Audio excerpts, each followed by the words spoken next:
Assalamualaikum warahmatullahi wabarakatuh. Alhamdulillahirabbil alamin wassalatu wassalamu ala asyrafil anbiya'i wal mursalin wa ala alihi wa sahbihi ajma'in. Ayyuhal masyahidunal kiram, istami'u min fadlikum. Puji syukur kita panjatkan kehadirat Allah pencipta semesta alam. Selawat dan salam kepada junjungan kita Nabi besar Muhammad sallallahu alaihi wasallam beserta keluarga dan sahabat beliau sekalian. Pemirsa JTV yang dirahmati Allah, kita makhluk manusia membutuhkan pemimpin. Tanpa pemimpin mungkin masyarakat ini akan kacau balau. Jadi butuh pemimpin. Dan setiap kita memang diberi insting oleh Allah, diberi kemampuan oleh Allah untuk memimpin, setidak-tidaknya memimpin diri sendiri.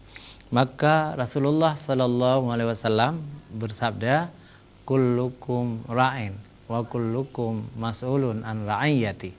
Setiap kamu adalah pemimpin dan setiap yang kamu pimpin itu akan ditanya.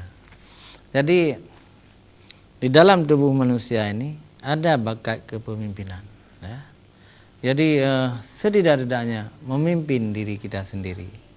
Tubuh kita mulai dari ujung rambut sampai ujung kaki, di dalam anggota kita ini ada satu yang menjadi raja bagi kita, yakni hati, ya. Kalau hati kita baik, maka baiklah semua yang ada pada kita.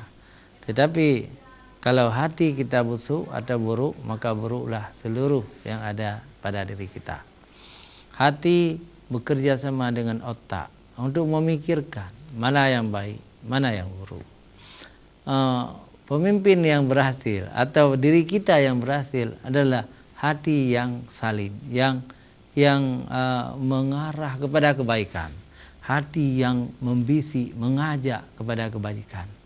Nah, ketika hati mengajak kita kepada kebajikan, artinya kita sudah mampu memimpin diri sendiri. Sebaliknya, kalau hati kita busuk, itu akan busuk terus, dipengaruhi oleh setan, tambah iblis, laknatullah, maka kita akan cenderung kepada keburukan terus.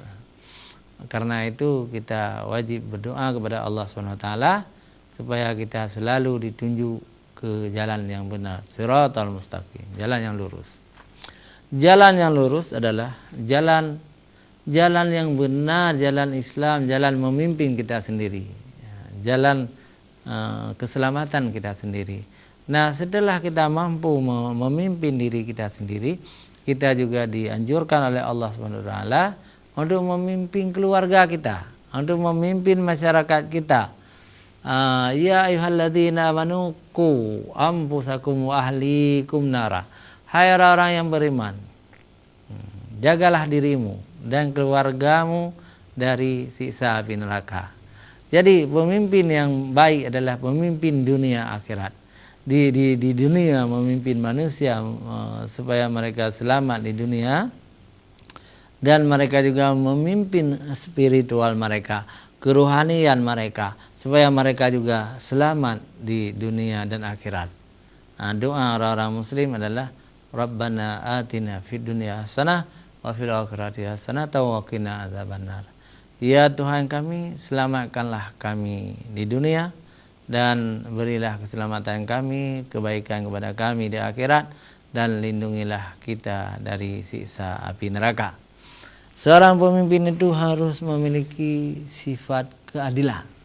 Karena adil itu syarat mutlak bagi seseorang diakui sebagai pemimpin. Adil pada diri sendiri, adil kepada keluarga kita, istri, anak-anak dan cucu kita, adil kepada tetangga kita, adil kepada masyarakat kita.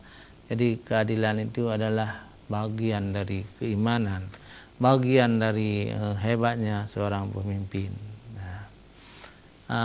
Bagaimana adil terhadap diri sendiri? Tubuh ini butuh makanan. Jadi jangan sampai kita berlapar-lapar, kecuali puasa. Kalau puasa itu ibadah. Tapi jangan sampai kita kikir kepada tubuh, tidak pernah kita memberi makanan jasmani.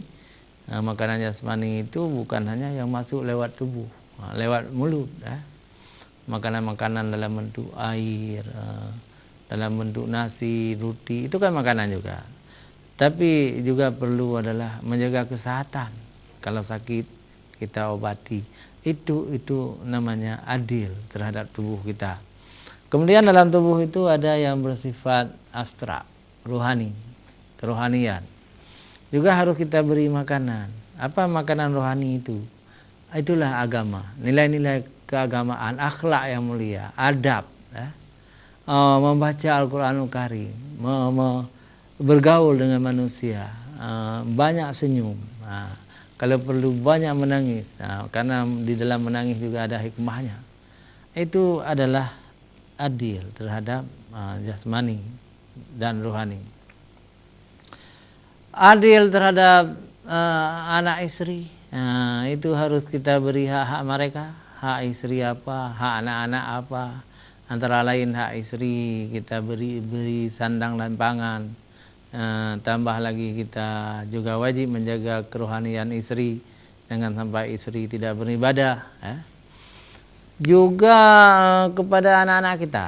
Anak-anak kita pun harus kita ajak kepada kebenaran. Kita beri mata kuliah, mata pelajaran akhlak. Kita antar mereka ke pesantren atau ke sekolah. Jangan sampai anak-anak kita putus sekolah, tidak belajar agama, waktu tuanya bagaimana. Itu juga adil kepada anak-anak sampai kepada cucu. Pemirsa JTV yang dirahmati Allah, bagaimana kalau kita menjadi pemimpin yang lebih tinggi dari itu?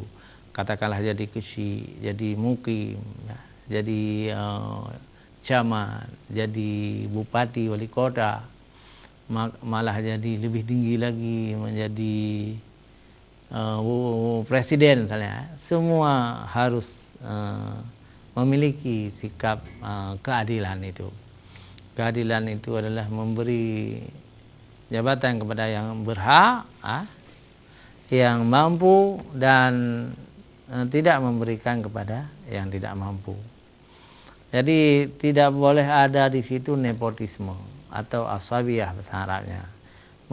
Mementingkan orang-orangnya misalnya, sukunya, itu tidak boleh. Jadi yang harus diutamakan adalah kualitas, mutu, kemampuan seseorang. Jadi orang yang cerdas harus ditempatkan di tempat yang cerdas, orang yang di bawah itu harus di tempat yang di bawah itu. Jadi tidak ada KKN sama sekali.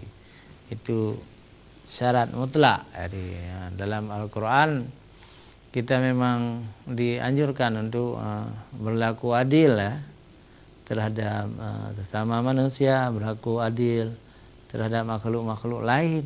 Jadi binatang pun harus diberi perlakuan yang adil. Bagaimana perlakuan yang adil? Kalau Anda punya beberapa ekor kucing, harus memberi ikan yang sama, harus memberi nasi yang sama. Jangan ada kasih sayang dan antara kucing-kucing itu, yang satu diberikan yang lebih banyak dan yang lain tidak diberikan. Itu dengan binatang saja seperti itu, apalagi dengan sesama manusia. Pemirsa JTV yang dirahmati Allah, ya, di samping keadilan yang sangat dibutuhkan oleh seorang pemimpin, dia harus memiliki sifat keadilan itu. Seorang pemimpin juga harus dinamis. Artinya dia tidak boleh frustasi, tidak boleh lambat atau lempem, tidak boleh.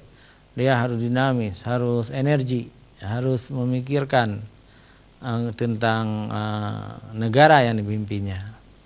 Misalnya dia sebagai pemimpin utama, sebagai presiden misalnya, harus memikirkan nasib rakyat, terutama bidang ekonomi, ya. Ekonomi, jangan ada rakyat yang menderita. Kemudian memajukan ekonomi, tentu harus ada pabrik-pabrik, harus ada teknologi, harus maju negara yang kita pimpin itu. Kemudian di bidang spiritual, agama, itu harus dibantu agama, karena dengan agama itu manusia itu lebih baik, ya. Lebih baik patuh kepada undang-undang negara itu sangat tergantung agama seseorang. Karena yang banyak melanggar undang-undang negara itu dan undang-undang Allah yang disebut dengan syariat adalah orang yang tidak berilmu, yang tidak beragama.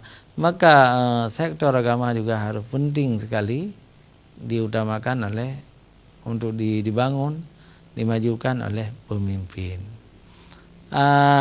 Ada kaitannya dengan agama adalah akhlak. Akhlak yang mulia. Akhlak yang mulia harus ditanam kepada generasi bangsa. Pemirsa jangan kemana-mana, kita kembali setelah jeda iklan berikut.